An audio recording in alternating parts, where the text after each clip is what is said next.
Have you ever wondered what truly separates, those people who achieve just extraordinary success from everyone else? Hmm. It's rarely just about luck or like some kind of innate genius. Right. It feels like something much deeper. Yeah, definitely something deeper. A set of principles maybe that can really shift things if you grasp them. Exactly. And that's what we're doing today. We're taking a deep dive into that very question. Right. Our mission here, as always in these deep dives, is kind of give you a shortcut, help you get really well informed. We've dug deep, pulled out the key nuggets, the surprising bits, the actionable stuff from a truly classic work, one that, honestly, even decades later, still packs a punch, still inspires, still challenges. Totally. Today, we're unpacking Think and Grow Rich by Napoleon Hill. Came out way back in 1937. A long time ago. Yeah. And our goal is to help you really get the actionable ideas behind that really profound statement he makes. Truly, thoughts are things. Thoughts are things. It's a powerful line. So let's get into it. Okay, so the core idea, right? The book basically offers what Hill calls the shortest dependable philosophy of individual achievement. That's a bold claim. It really is. And it's all about how you take your thoughts, just ideas in your head, and you deliberately transform them into actual, tangible results. Like money or fame. Or even just peace of mind. Yeah. Whatever your goal is. And he says it all kicks off with what he calls a burning desire. Right. Not just, oh, I kind of hope this happens. No casual wishing here. No. He describes it as a keen, pulsating desire. It's got to be intense, almost obsessive, really. That's what sparks the whole thing. He uses this amazing story to illustrate it about Edwin C. Barnes and Thomas Edison. Oh, yeah, the Barnes story. It's incredible. Barnes didn't just want a job with Edison. He had this absolutely unwavering, burning desire to be his business associate. Big difference. Huge. And he didn't know Edison. He had no money for a train ticket to New Jersey, nothing. So what did he do? He basically hopped a freight train, right? Traveled by blind baggage, as they called it then. Yeah, just shows up at Edison's lab in Orange, New Jersey. No. Edison apparently said he looked like an ordinary tramp. Laughs loud. I can imagine. But there was something in his eyes. Edison saw it. This unmistakable determination. Hill says Barnes burned all bridges behind him, like there was no going back. Exactly. No plan B. And that single-mindedness, that sheer desire, it eventually led to this decades-long, super successful partnership with Edison. It's just such a powerful example of that initial driving desire. Okay, so you've got the burning desire. What's next? Next up is faith. Now, Hill's careful here. He defines faith not necessarily in a religious way, but as a specific state of mind. A state of mind. How so? He says it's what gives life, power, and action to the impulse of thought. Basically, it activates your desire. He even calls faith the only known antidote for failure. Wow. Okay. That's a strong statement. The only antidote. Yeah, pretty definitive. So how do you get this faith, this state of mind? Yeah. Especially if you're facing, doubts. Through something called autosuggestion. It's a really interesting concept. The idea is one comes, finally, to believe whatever one repeats to oneself, whether the statement be true or false. So just repeating it makes you believe it. Well, crucially, especially when those thoughts are mixed with any of the feelings of emotions, that's the key part. Emotion fuels belief. Okay, so emotionalized repetition. Right. And here's the kicker. Your subconscious mind, according to Hill, doesn't judge. It makes no distinction between constructive thoughts and destructive ones. Uh-oh. Yeah.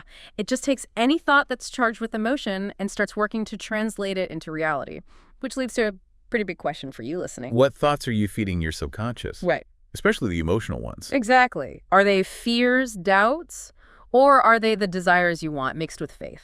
It's a challenging thought, isn't it? Because if the subconscious doesn't filter, we have to consciously do it. How do we ensure we're feeding it the good stuff? Hill suggests it's about that deliberate emotional intensity. He gives a really, really powerful example from his own life. His son. Oh, right. His son was born deaf, wasn't he? Or deaf-mute. Yes, unable to hear or speak. And Hill had this incredibly persistent, deep desire for his son to gain hearing and speech. So he applied these principles. He describes how he consciously mixed faith with the desire for normal hearing. And he communicated this desire, this belief to his son through persistent, continuous effort over years. Communicated it how? Just by talking to him. The book implies it was more than just words, maybe a transmission of belief, a feeling. And the incredible part is, Hill writes, he believed me. Wow. The son picked up on the father's faith. It seems so. And that persistence, combined with the son's own growing desire he wanted to turn his handicap into an asset, it led to amazing results. He eventually got a hearing device. Yeah, one that let him hear almost normally. And later, this idea just pops into the son's head for a business related to hearing aids. It really shows how that initial desire, fueled by faith and persistence, could genuinely pay dividends, not just emotionally, but financially too. It really backs up the idea that this stuff can shape reality. Okay, so desire and faith are the fuel. How do you actually build the thing? Where does the how-to come in? That brings us to the blueprint, and it starts with imagination. The workshop of the mind. Exactly. Hill calls it literally the workshop wherein are fashioned all plans created by man. He even says our main limitation, within reason, is just how well we use our imagination. He breaks it down into two types, doesn't he? Right. There's synthetic imagination. That's basically rearranging existing ideas, concepts, plans. Think of it like combining existing tech, like putting a camera in a phone, or mixing known ingredients for a new recipe. Okay, using what's already there. Yeah. And then there's creative imagination. This is where totally new ideas come from. Hunches, inspiration. He links it to the sixth sense. Right. This is like discovering a whole new element or inventing something like the internet, something genuinely novel. And the great leaders tap into that creative type. That's the idea. They develop and harness that ability to see what isn't there yet. He tells this wild story about an enchanted kettle. Oh, yeah, that one's fascinating. So this old country doctor sells his secret formula in this old kettle for $500 to a young drug clerk. Okay. But here's the twist. The clerk, Hill says, mixed with the secret instructions an ingredient of which the doctor knew nothing. Ah, the imagination part. Exactly. And from that addition, that imaginative spark, flowed fabulous fortunes. This business, born from the kettle, went marching on, giving continuous employment right through the Great Depression. Wow. And is it true? We looked into this, right? This is widely thought to be the origin story of Coca-Cola. That's the strong belief, yeah.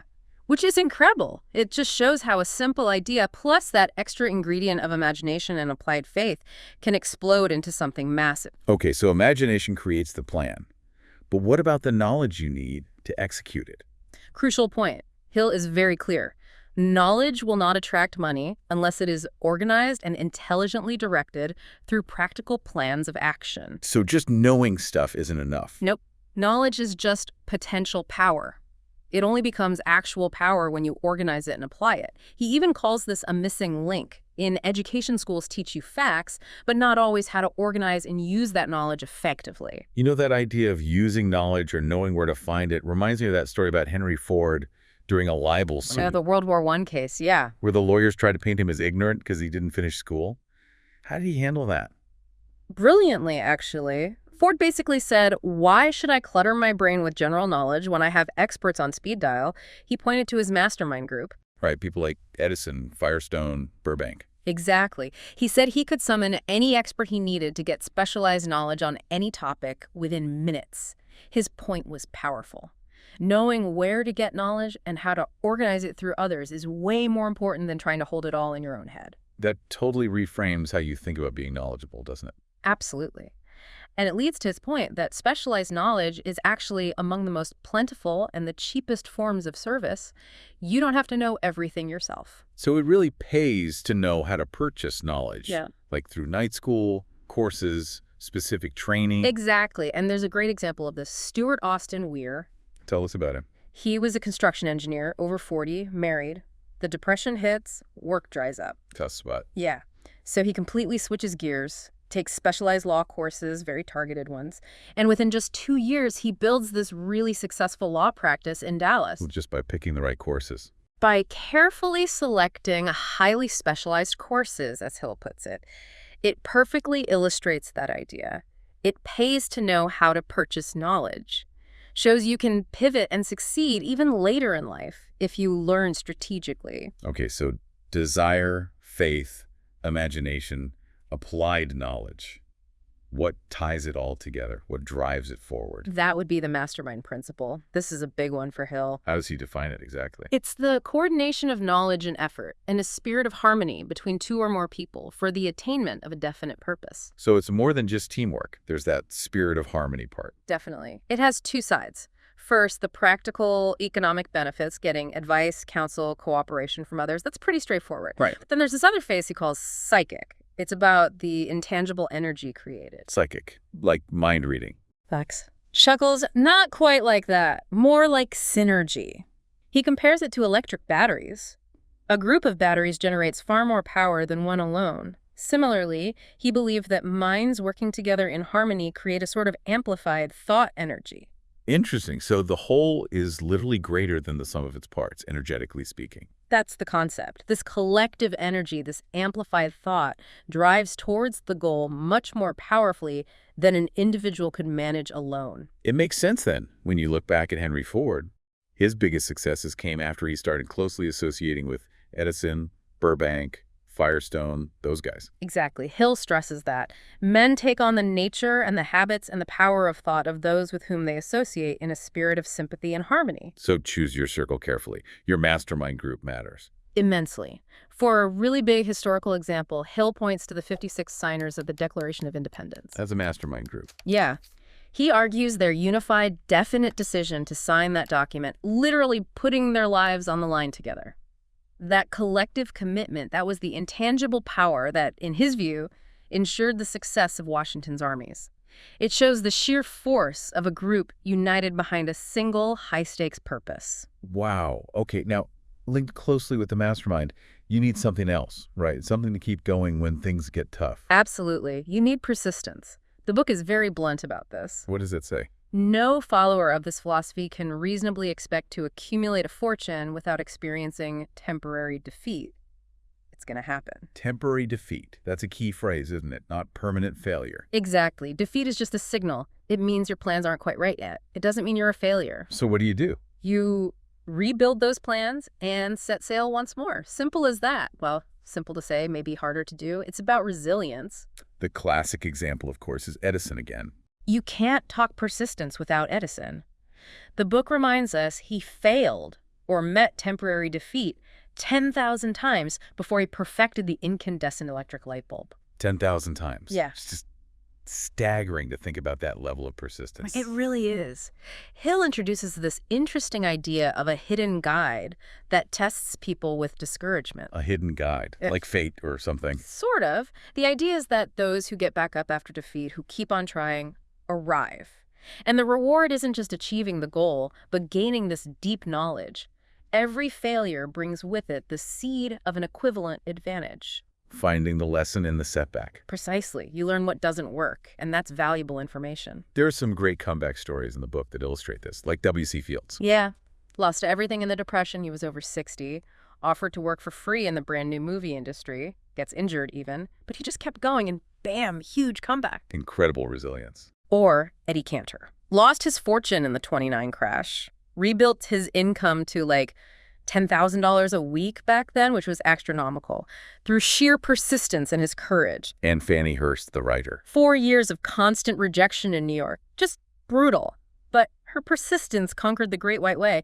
Huge success eventually. So persistence isn't just something you're born with. No, he insists it's a state of mind you can cultivate. It's built on things we've already talked about. Having a definite purpose, that burning desire, self-reliance, solid plans, knowing your stuff, cooperation, the mastermind, willpower, and making it a habit. Okay, now the book uses a couple of, well, let's say more controversial examples of persistence too, right? Yeah. Like Wallace Simpson and King Edward VIII. Yeah, that one's delicate. Yep. Hill presents it very impartially, though. He focuses purely on her, quote, astounding example of applied persistence and the king's massive decision to give up the crown for her. So it's not about judging their actions, but purely using it as a case study. Exactly. A study in unwavering desire and a huge, life-altering decision made against incredible public pressure. Regardless of what you think of the situation itself, the level of persistence and decision-making was objectively remarkable. And similarly with the Prophet Muhammad. Right. Again, presented purely historically as another astounding example of the power of persistence. Started his mission late, faced ridicule, banishment, poverty, huge obstacles, but through sheer persistence, achieved enormous influence. The point, for Hill in both cases, is the unstoppable force of sustained, focused effort towards a definite aim, no matter the context or the pushback. Okay. So we have the driving forces, the planning tools, the support system, the endurance. But what about the things that stop us, the internal roadblocks? Ah, yes. The inner foes, fear. That's a huge section. He says something stark right at the start. Indecision is the seedling of fear. Yeah, that's a powerful line. Indecision grows, it crystallizes into doubt, the two blend and become fear. And these things, he warns, they often grow quietly, unnoticed, until they're huge. Making them really dangerous. Definitely. He identifies 6 basic fears that he thinks plague pretty much everyone. What are they again? Fear of poverty, criticism, ill health, loss of love, old age, and death. Pretty comprehensive list of human anxieties. He really singles out the fear of poverty, though. Yeah. Calls it the most destructive and most difficult to master. Why that one? He links it back to this inherited tendency he believes humans have to prey upon his fellow man economically. A pretty bleak view, maybe, but he argues this fear is deeply ingrained. And it really damages people. He says it crushes spirit, self-respect, ambition. Even really smart, capable people can be paralyzed by it. He quotes people who've experienced deep poverty describing its soul-destroying effect. His conclusion is stark. There can be no compromise between poverty and riches. You have to choose which one you're aiming for and fight the fear of the other. Okay, then there's the fear of criticism. Yeah. That one feels very relatable. Oh, totally. He says it robs man of his initiative, destroys his power of imagination, limits his individuality, takes away his self-reliance. Basically, it makes you afraid to be yourself or try anything new. He gives some funny examples, like about hats back then. Yeah, like men wearing tight, uncomfortable hats or women wearing floppy ones just to conform, afraid of what others might think. He points out how clothing companies basically exploit this fear by constantly changing styles just enough to make you feel out of date. Still relevant today. Absolutely. And he also warns about how damaging parental criticism can be, how it can plant fear in the human heart from a young age. Okay, next fear. Ill health. This one is interesting. He connects it to heredity, but also unethical health practices. Yeah, he was a bit critical of what he saw as health selling back then, maybe playing on people's fears. But the really eye-opening part is a statistic he quotes from a doctor. The hypochondria stat. Right. That an estimated 75% of all people who visit physicians for professional service are suffering with hypochondria imaginary illness. 75%. That's massive. It is. It really hammers home the power of the mind over the body. The fear of getting sick can actually produce physical symptoms. It's not just in your head, it can manifest physically. That is profound. Yeah. And it leads into that really unique anecdote he shares about curing illness. Chuckles. Yeah, the one about the young man. Who wasn't getting better with medicine. Right. So the specialist tries something different, arranges for a, quote, charming young nurse to essentially make love to him. Seriously. That was the prescription. Apparently. And Hill reports that within 3 weeks, the guy was discharged, though as the book jokes, he now had a new malady. He was lovesick. Okay, definitely unconventional. But the point is the power of mental attitude, right? Shifting his focus, giving him something positive to engage with. Exactly. It dramatically underscores the mind's influence over physical well-being. So if fear and worry are so destructive, what's the antidote? How do you fight back? The ultimate cure, according to Hill, is decision. Prompt and firm decision. Just deciding. Yeah, he states flatly. We do not worry over conditions once we have reached a decision to follow a definite line of action. Making a clear choice cuts off the endless loop of what if that fuels worry and fear. He uses a pretty extreme example for this too, doesn't he? The man on death row? He does. It's grim, but illustrates the principle. This condemned man apparently found calmness and resignation to his fate only after he made the definite internal decision to accept death. The decision itself brought a strange kind of peace. Okay, so applying that to everyday life. We should make blanket decisions about things that cause worry. That's the advice. Decide consciously not to worry about criticism. Decide to accept aging as a blessing, not a curse. Decide to ignore minor symptoms of illness unless they persist. Decide you can get along without love if you have to. Make these decisions firmly. It sounds like building mental walls. In a way, yes. He says a mind filled with fear is sabotaging itself and even sending out negative vibes to others.